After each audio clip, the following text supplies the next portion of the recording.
வணக்க மக்களே, நான் வதிலி வினோதினி பேசுறேன். தனிமனித புரிதலுக்காகவும் எதிர்கால சந்ததிகளின் மாற்றத்திற்காகவும் தான் என்னுடைய பதிவு.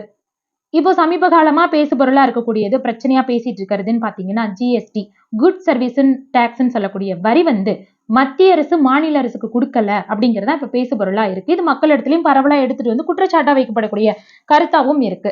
இதனுடைய உண்மைத்தன்மை என்னன்றதை நம்ம தெரிஞ்சுக்கணும் இல்லையா?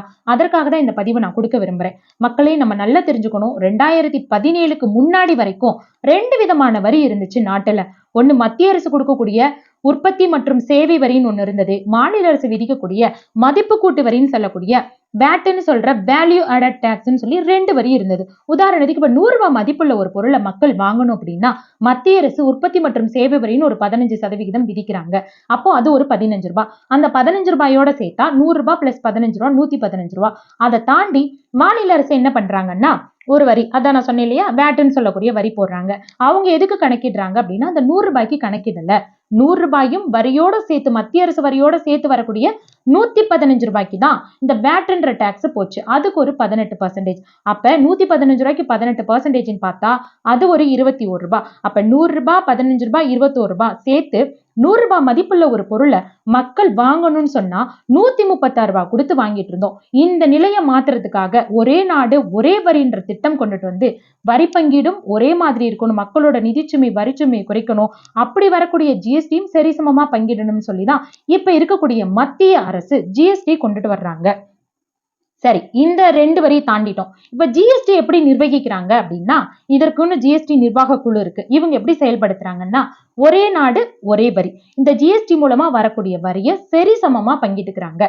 உதாரணத்துக்கு ஒரு மாசத்துக்கு லட்சங்கள்ல கோடிகள்ல வரும். நான் உதாரணத்துக்கு சொல்றேன். இப்ப ஒரு மாசத்துக்கு 2 லட்சம் தமிழ்நாடு கொடுக்கக்கூடிய வரியாக இருக்குன்னு வச்சுக்குவோம். இப்ப இந்த 2 லட்சத்தை எப்படி ஜிஎஸ்டி பிரிக்கிறாங்கன்னா, தமிழ்நாட்டுக்கு 50%, மத்திய அரசுக்கு 50%. அப்ப மாநில அரசுக்கு 50%னா 1 லட்சம் ரூபாய், மத்திய அரசுக்கு 50%னா 1 லட்சம் ரூபாய் கொடுத்துறாங்க. இந்த மாநில அரசுக்கு கொடுக்கப்பட்ட 1 லட்சம் ரூபாயில மத்திய அரசு தலையீடு செய்வது கிடையாது.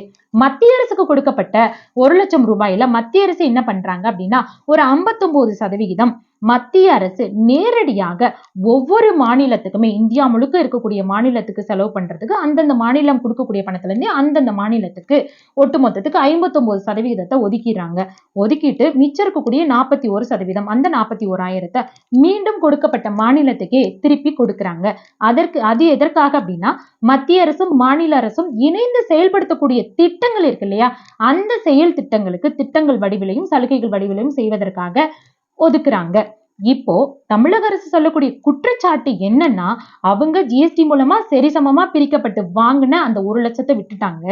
மத்திய அரசுக்கு கொடுக்கப்பட்ட 1 லட்சத்துல மீண்டும் அதுல ஒரு 41% பிரிச்சு மாநில அரசுக்கு திட்டங்கள் வாயிலாக கொடுக்கிறோம்னு சொல்றாங்க இல்லையா, அந்த 41% பணத்தை தான் முழுமையா எங்களுக்கு கொடுக்கல, அதை எங்களுக்கு கொடுக்கணுன்றதான் இப்ப இருக்கக்கூடிய குற்றச்சாட்டா இருக்கு. நான் சொல்றது புள்ளி விவரங்களின் அடிப்படையில தான் சொல்றேன். இது ஜிஎஸ்டி கவுன்சில் கீழே இருக்கக்கூடிய திட்ட அறிக்கையில போய் நம்ம பார்த்து தெரிஞ்சுக்கலாம்.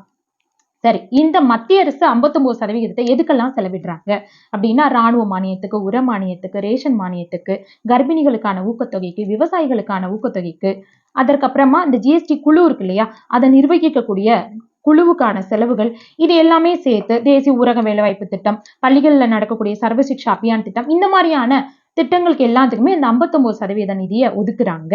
சரி, இதை தாண்டி இன்னொரு கணக்கு 2014 இருந்து 2023 வரைக்குமே மத்திய அரசுக்கு மாநில அரசு கொடுக்கப்பட்ட, தமிழக அரசு கொடுக்கப்பட்ட வரின்னு பாத்தீங்கன்னா 6,23,000 கோடியா கணக்கீடு சொல்லுது. சரி, அப்போ மத்திய அரசு கிட்ட இருந்து மாநில அரசு வாங்கியிருக்கக்கூடிய, தமிழக அரசு வாங்கியிருக்கக்கூடிய வரிப்பணம் எவ்வளவுன்னு பாத்தீங்கன்னா 6,96,000 கோடி, கிட்டத்தட்ட 73,000 கோடி கூட. அது எப்படி அப்படின்னு பாத்தீங்கன்னா, மத்திய அரசுக்கு கட்டுப்பட்ட பொதுத்துறை, கனிம வளத்துறையில வரக்கூடிய லாபத்தையும் கணக்கிட்டு 73,000 கோடி அதிகமா தான் தமிழ்நாட்டுக்கு இந்த 10 வருஷத்துல வந்திருக்கு. சரி, அதையும் தாண்டி 2022-23 ஒரு கணக்கீடுல என்ன சொல்றாங்க அப்படின்னா, மாநில அரசு மத்திய அரசுக்கு கொடுக்கப்பட்டிருப்பது 36,000 கோடி. அதே சமயத்துல மத்திய அரசு கிட்ட இருந்து தமிழக அரசு வாங்கியிருப்பது 27,000 கோடி, பகுதிக்கும் மேல. மக்களே, இந்த கணக்கீடு எப்படின்றத நான் சொல்றத நீங்க தான் புரிஞ்சுக்கணும். 27,000 பகுதிக்கும் மேல கொடுத்திருக்காங்க. இதையும் தாண்டி ஒவ்வொரு மாநில அரசுக்குமே மக்களுக்கான இடர்பாடுகள், பிரச்சனை, புயல், வெள்ளம், இந்த மாதிரி கொரோனா காலகட்டங்கள், நோய், இந்த மாதிரி பாதிக்கப்படும் ஒரு காலங்கள் அனைத்திலுமே மத்திய அரசு தன்னுடைய நேரடியான உதவித்தொகை மக்களுக்கு கொடுக்கறாங்க. உதவி திட்டத்தையும் கொடுக்கறாங்க. மாநில அரசோட இணைந்தும் செயல்படுறாங்க. உதாரணத்துக்கு இப்போ வந்து நம்ம மக்கள் கொரோனா பாதிக்கப்பட்ட போது மத்திய அரசினுடைய பங்கீடு அதிகமாக இருந்தது. அதை தாண்டி இப்போ சென்னையில புயல் வெள்ள பாதிப்பு நடந்தது. இந்த புயல் வெள்ள பாதிப்புல கடந்த காங்கிரஸ் காலத்தின் போது இதே மாதிரி சென்னையில ஃப்ளட் வந்தப்போ என்ன பண்ணாங்கன்னா 160 கோடி செலவிட்டாங்க.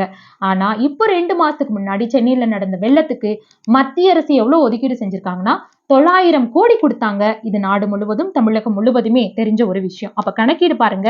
மத்திய காங்கிரசின் தலைமையில செஞ்சதுக்கும் இப்ப இருக்கக்கூடிய பாஜகவின் தலைமையில நடக்கக்கூடிய சலுகை திட்டங்களுக்குமான வித்தியாசம் பாருங்களேன். இதை தாண்டி இன்னொரு விஷயம் என்னன்னா, இந்தியாவோட மக்கள் தொகையில தமிழ்நாடு 7வது இடத்துல இருக்குங்க.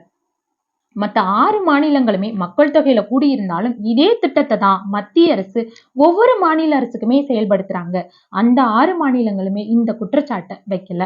இதை தாண்டி தமிழக அரசு வெளிநாட்டுல போய் நாங்க வந்து வணிக தொடர்பை மேற்கொள்றோம்னு சொல்லிட்டு முதலீடுகளை ஈர்க்கிறோம் சொல்லி அதற்கும் பல லட்சம் கோடிகளை கணக்கீடு சொல்றாங்க.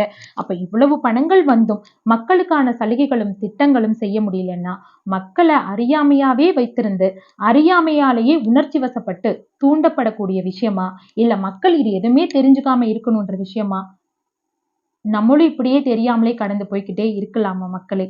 நாமாக மாறாதவரை இவ்வுலகை மாற்ற முடியாது. மாற்றத்தை உருவாக்குவோம். நன்றி.